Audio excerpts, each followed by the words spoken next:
y pláticas que ya se dan y acercamientos entre el gobierno de Estados Unidos y el de Cuba que se dio el día de hoy. Para platicarnos un poco más al respecto sobre este acercamiento, nos acompaña vía telefónica el internacionalista Eder Victoria. Muy buenas tardes, Eder, y bienvenido a Radio Sonora. Buenas tardes, Marco. Como siempre, es un gusto por acá desde la Ciudad de México para hablar un poco más de relaciones internacionales. Así es, Eder. Y pues bueno, platícanos en qué contexto se hace ya este acercamiento entre Cuba y Estados Unidos. Esto mediante buscar a un entendimiento que no lleve a un enfrentamiento real de bélico como los está viendo en Medio Oriente. Sí, claro, Marco. Pues hay que recordar que las relaciones entre Estados Unidos y Cuba se han tensado de alguna forma. Trump declara que Cuba va a caer en un comunicado, mientras que se concentra también en otras latitudes, como bien apuntas, en Medio Oriente, particularmente en Irán, y al mismo tiempo el presidente Díaz-Canel confirma que hay conversaciones oficiales con Washington en medio de una crisis y presiones económicas, que como sabrá tu auditorio, está pasando en Cuba algo terrible. Ujú. Así es, y sobre todo pues ya la liga se ha estirado lo suficiente, ya el gobierno cubano ha decidido mejor llegar a este acercamiento con el gobierno de Estados Unidos, pues para no seguir sufriendo tanto de las consecuencias tanto del bloqueo como de las otras amenazas que ha hecho Estados Unidos al resto de países cercanos. Así es, Marco.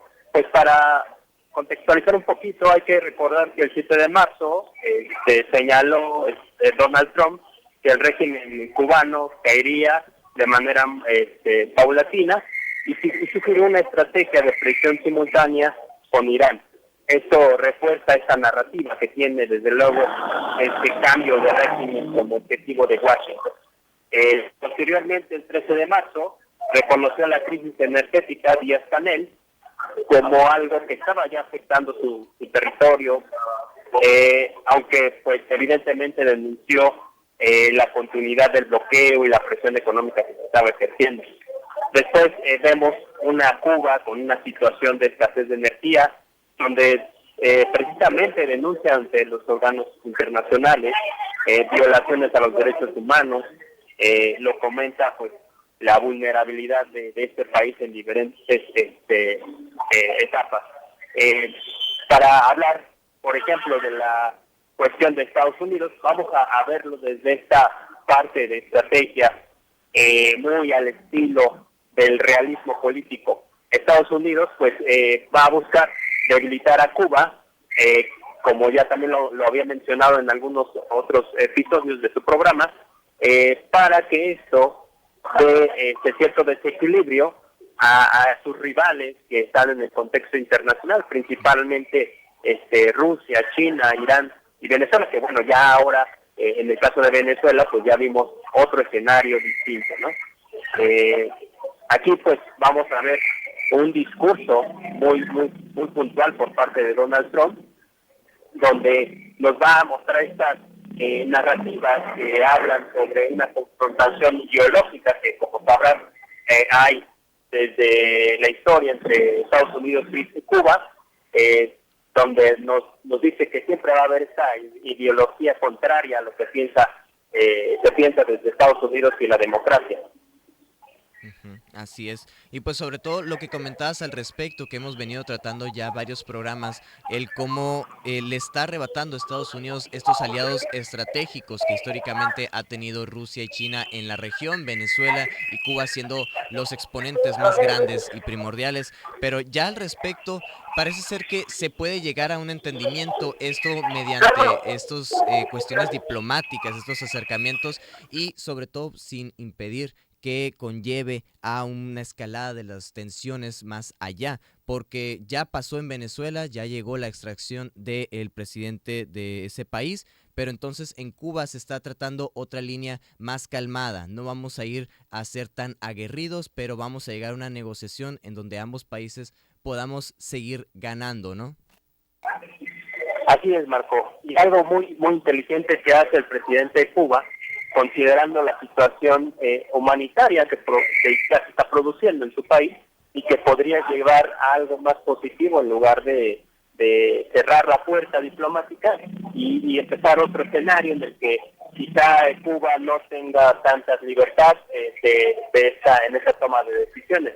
Claro, podemos apuntar bastante correcto en que Cuba está actuando a su interés nacional para prevenir los escenarios que sucedieron en Cuba y, en Venezuela y posteriormente en otros países.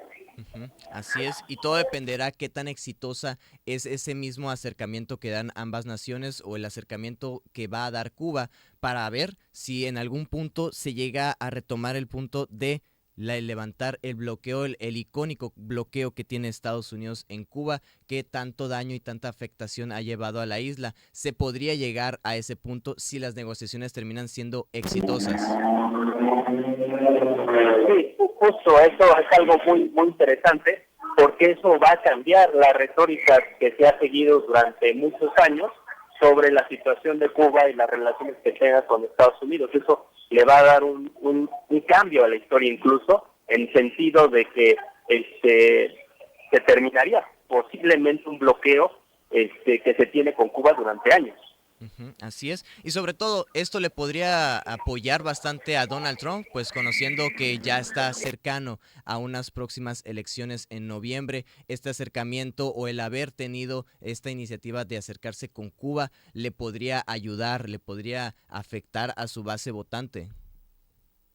Sí, completamente. El tener como aliado ahorita a Cuba en cuanto a este tema de las elecciones le va a catapultar bastante bien en los números, sobre todo hay que recordar que un número grande de cubanos es el lobby político que se encuentra en Miami y como se sabe, si se tiene Miami tienes casi asegurada la elección. Entonces muy probablemente vaya por ahí también el objetivo en sentido de una reelección. Así es, y sobre todo pues también teniendo a su secretario de Estado que también es pues de origen cubano, pues llega a ser un poquito más significativo estos avances si es que estas mesas siguen en la buena ruta que están teniendo. Él va a darle esta premisa para las elecciones de Estados Unidos próximas. Así es. Pues todo estará por verse cómo continúa, cómo caminan estas negociaciones, si es que se dan los acercamientos verdaderamente exitosos. Pues Eder, ¿dónde te podemos encontrar en tus redes sociales? ¿Dónde podemos leerte? Claro, Marco, me pueden encontrar como Eder G. Victoria en cualquier red social, con todo gusto para hablar de relaciones internacionales y estos temas. Así es. Eder, muchísimas gracias por acompañarnos el día de hoy. Ten una excelente tarde. Gracias, Marco, a ti y a tu auditorio. Hasta luego. 1:42. Usted está en Sonora Noticias PM. Vamos a ir a una pausa y volvemos con